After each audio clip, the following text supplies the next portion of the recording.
is Aromie here. Welcome back to our life Baxter out. My voice is already being weird to me. Probably because I just, woke up and decided to record. But here we are, setting up Miranda's birthday party, but we didn't know about the whole chocolate fountain situation where you have to kind of already melt the chocolate and have it rolling. Which makes sense now that, I say it out loud, but I like, what's her name? I don't remember her name. But her and I thought we could just toss chocolate in and it'll do its magic by warming it up and melting it. I honestly deadass thought that. But again, I haven't ever had a chocolate fountain, so I wouldn't know any better. There has to be some way to make that thing work. Well, I give up. I'm sorry I didn't know either. Honestly, I'm sorry I didn't know either, bro. No. Be honest here. Terry, we are all the fool. Well, except Baxter. He kind of knew. Baxter trained himself up like an actual professional. He viewed the situation from an objective distance and could give perspective to more emotionally attached Terry. It's not too late quite yet. This is a temporary hitch. I will take the chocolate somewhere it can be melted and come back. I'll need some way to keep it warm during the trip. Well... Perhaps a thermos would work. Would you be able to find a thermos to milk chocolate before the party starts? He chuckled, a hand over his mouth. That is highly unlikely, but all you need to do is enjoy other parts of the event first. Dance, drink, eat one of the lovely cupcakes. Then he flicked his wrist, gesturing away from his face.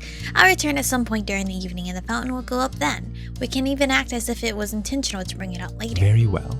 Ideally, the fountain can accompany the serving of the cake. No one has to know it was a problem factor. You're a champ. But you missed so much of the party. I mean, he was technically a last-minute invite.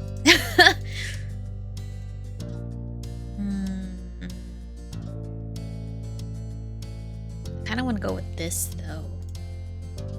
He flashed a bold smile. I wasn't invited to this party. My intention was to leave when it started, regardless. Oh.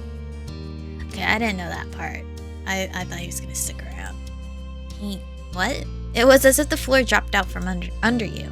Baxter had worked as hard as anyone else to make this party happen. He pulled an all-nighter for it. The fact that he wasn't one of the guests was almost unbelievable. He glanced at Terry. She was frowning. Sorry. The whole thing was a surprise. I never told Randy he was helping throw her party. She has no idea Baxter is, and she's shy if she doesn't know somebody well. I feel like Baxter's an exception, though. None of that was news to him. He was as unruffled as ever. I guess he's like technically the party event planner, and event planners are typically not there once the event starts, right? Or do they just hang out in the background to make sure everything's okay? I think it's the latter. Exactly, or maybe the former, I don't know. This is her birthday. It isn't her responsibility to host a near stranger because he elected to involve himself in the planning side of things. Baxter was being reasonable and mature, but that only made Terry feel worse. Her frown had deepened into a grimace. She'd piled job after job on his shoulders because he was just another part of the group in her mind. Now she'd realized too late that he wasn't and never had been. Can we just tell Miranda you're the party planner? But come on, that's not fair. Miranda would want you here if she heard what you did. No, thank you. I do appreciate the thought, however I must decline. I've had a great deal of fun. There's no need to include me further. In fact, I would prefer to lead the party. I want the event we've worked hard on to be as good as it can be. I won't be thwarted by a chocolate fountain. And I won't make the atmosphere awkward by being present after. I won't make the atmosphere awkward by being present after.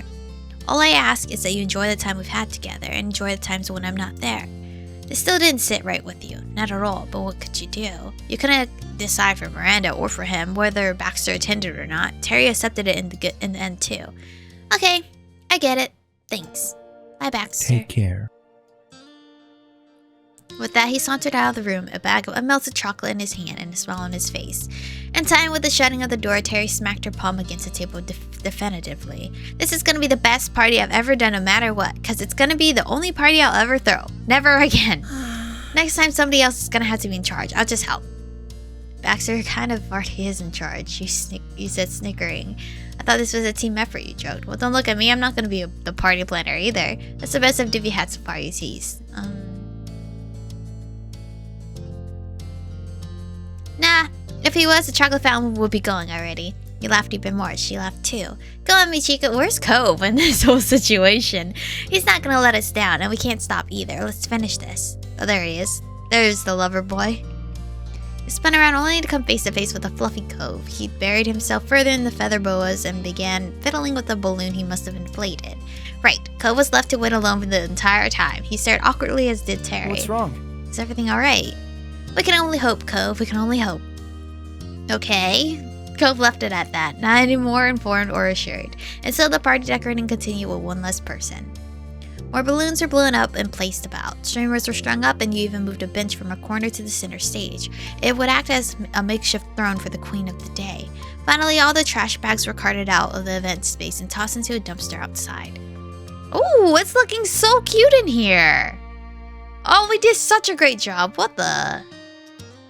The three of you returned and stood in the center of the now cleared dance floor to admire your handiwork. Wall to wall, floor to ceiling, the room gleamed. Neat. It looks good. It does. It actually does. Terry was beaming wider than you'd ever seen. After a day and a half of almost non-stop preparations, you'd pull off something pretty great. It was certainly a homemade arrangement by a group of friends at the last minute, but that was half of the charm. Your efforts were easy to see. You sat in a row along the edge of the stage, resting, waiting before the big event. No one talked. Cove tapped his foot. Until finally Terry's phone went off. She read the message fervently. She remembered in haste. It's from Jude. The guests are arriving. I repeat, the guests are arriving. All right. Miranda, her siblings, her parents, aunts, and uncles, and cousins, friends, and other people. They're gonna be in this room any minute. Be ready. It's really cute. Even if it was like last fucking minute, they did the best they could. Terry shot from the back of the room to the front in a matter of seconds. She hit the music on. She then strung a few bags along her arms. Those ones hadn't been used for trash. Cove put the accessories in them for safekeeping, after he was done wearing all the boas himself, of course. With that hanging over her, Terry stood in wait at the entrance. You and Cove joined her. Noises could be heard on the other side. Cove's hand clenched. Terry clasped onto his shirt like she was about to meet her maker. Then the door slowly began to open. On the other side, a small crowd was huddled together. At the head of it was Miranda herself. Happy birthday girl! She does not know all the troubles and tribulations everyone went through for this, except Cove, actually. The dazzling pink party room was reflected in Miranda's big sparkling eyes. Terry threw her bag-laden arms in the air. None of them fell off, fortunately. Surprise! As spoken, Miranda was overcome with surprise. Terry and Michiko and Cove. Yeah. That's right. What do you think of your party this year? Terry queried her friend eagerly, though the quickness of the question was partially motivated by discreet anxiety. Miranda blinked and she knew. Her family weren't the ones who put on this event. She answered with wholehearted appreciation. I love it. It's amazing. Way nicer than I ever would have thought. And we surprised you. You really didn't know what we were up to. You're not just being nice. You're really nice. You definitely got me. I didn't think this much would happen. Especially since it's not my 18th birthday or 21st or anything like that. It's only 19. What? All your birthdays are a big deal. Randy giggled at Terry's assertion. Assertion? While her eyes were closed, you and Terry shared a look. This party was more important than Miranda realized. Thanks a ton. This is exactly what I wanted, and I didn't even know it. Cove let out a relieved breath. Terry pumped a fist victoriously in the bags she was holding flung around. Miranda's secret birthday bash was ahead. More and more guests gathered and wandered about. They openly admired the room. Terry nodded. Please. Woo! It's party time. Let's use the stuff we got. She dumped the contents of each sack on an empty end of the table for everyone to access. A bunch of sunglasses clattered out with the bows. On top of the pile was the white one. Terry stashed that back in a bag and threw it under the tablecloth. You mentally gave her your thanks for the save. Even if Baxter wasn't planning to use it, it was still for him. Miranda gave a clap. It was one delight after another today. They look so cute. What the heck? Terry sported sunglasses and a purple feather boa. Cove just went for a pair of sunglasses. He had had enough of wearing those boas already. Is it boas? I feel like I'm saying it wrong. But how else are you supposed to say it? Bows? I don't think it's bows. Or maybe it wasn't any fun when he was only allowed to take one. Aw, the birthday girl! She's so cute. So fucking cute. Miranda got her own oversized shades, but instead of a boa, she was granted the special birthday girl sash to set her apart from all the other attendees.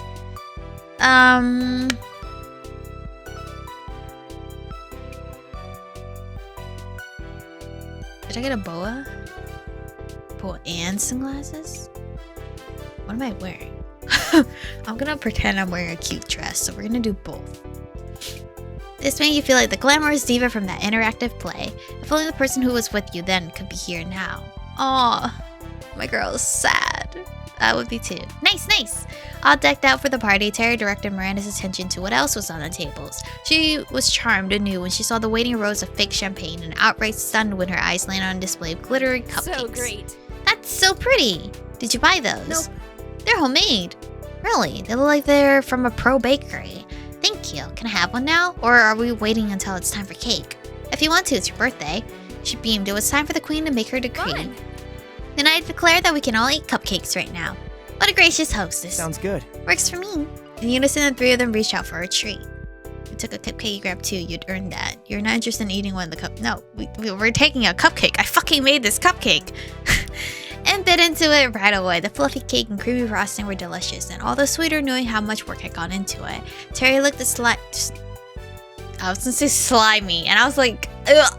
Just the thought of a slimy cupcake. Wait, Terry licked the shiny frosting first. That was most intriguing to her. Miranda broke the bottom of the cake off and stuck it into the frosting to make a cupcake sandwich. Tyler loves doing that. He said that's the correct way to eating a cupcake, so he will be proud of Miranda. Before she took a bite, she'd seen it in a video one time and done it since. Cove crammed half the dessert into his mouth at once. Now I want a cupcake, bro. But like a tiny one, like those, like the 12 pack or 24 pack of the tiny ones that we just pop in your mouth. They each had their own unique way of enjoying their confection, but enjoy it they did. It was too bad Baxter wasn't there to see the results of your shared labor. You'd have to at least let him know all the trouble wasn't in vain. While the snacking occurred, you caught sight of Jude in the crowd of guests. Who's Jude, her brother? You tied a blue bow around his forehead. The feathers hung down and partially covered his eyes. But his bangs were so long his view was always partially obstructed, so it didn't make that much difference. Miranda's mom, dad, and her two older sisters were going around the room taking pictures and videos. Whenever the cameras ended up pointed in their general direction, Terry and Miranda posed like superstars. Seeing the entire Eckert family enjoy themselves really made the effort worth the while. The cupcakes were finished and crumbs were wiped away. Then hand in hand, Terry and Miranda hit the dance floor. Cove's hand, meanwhile, hovered over the platter of cupcakes. He considered taking another, but closed his fingers into a fist. He resisted the temptation. He jerked his head in the direction of your friends, encouraging you to come with. Cove left the snack table to toe the edge of the lit-up floor. He didn't go an inch past that border. Clapping and calling out to Miranda and Terry was as much partying as he was capable of. Yeah, I'm just gonna take it all in. That wasn't your scene, and the quiet corner of the room was the safest spot. You could still see what was going on even there. More and more guests crowded onto the bright lights at the center, like moths to a flame. Terry whipped and twirled her bow, and Miranda's sunglasses kept almost flying off her face with the quick-footed moves she was pulling. After a couple songs, Terry dragged Miranda to the front so she could sit in the throne you'd prepared for her. Time for a cheer. Being the center of attention normally embarrassed Randy, but today she could ignore those inclinations. Wait there, Randy! Cove, help me get the drinks around. She searched for you along the outskirts of the room and winked when your eyes met. You've got to make up for not helping at all yesterday. Fine. They got to it, pouring and then passing drinks around the room. Cove offered one from the first batch to you. A grim-faced lady saw that what was going on and silently helped give out the glasses of fake champagne. She knew the drill without being told. Thanks to the efforts of those three, most people had a cup ready to go. At the front stage, Terry passed the guest of honor a glass too. It was time. To the birthday girl. Happy birthday, Miranda. Dozens of sparkling drinks glimmered under the shining lights as they were raised in a toast. People drank and clinked glasses with whoever they were rubbing elbows with. No, I'm taking a sip. I'm not chugging it. Let's be ladylike here. Took a sip. It was intensely sugary and bubbly, and bubbles pleasantly tickled your throat. It was as if the entire essence of the party, the thrills and the sweetness, had been distilled into a drink. With a half-full plastic champagne glass, Miranda leapt from her seat off the stage and landed in the crowd on the dance floor that got a second round of cheering. Terry followed right after, and the celebrating resumed in full force. Cove still didn't quite dance himself, but he did bob his head to the music and tap a foot. You swayed along with the music, watching the festivities. Like the cupcakes, you all relished the moment in your own ways. That afternoon was the party to end all parties, for better or worse. The music inside her flowed without stopping until my mans came back with the chocolate fountain. But anyway, this is where we're gonna stop for today's episode. I believe we're nearing this DLC's ending, and then we're gonna hit like step 4. We're focused entirely on Baxter. But thank you guys for watching today's episode. Stay beautiful, and I'll see you guys in the next one.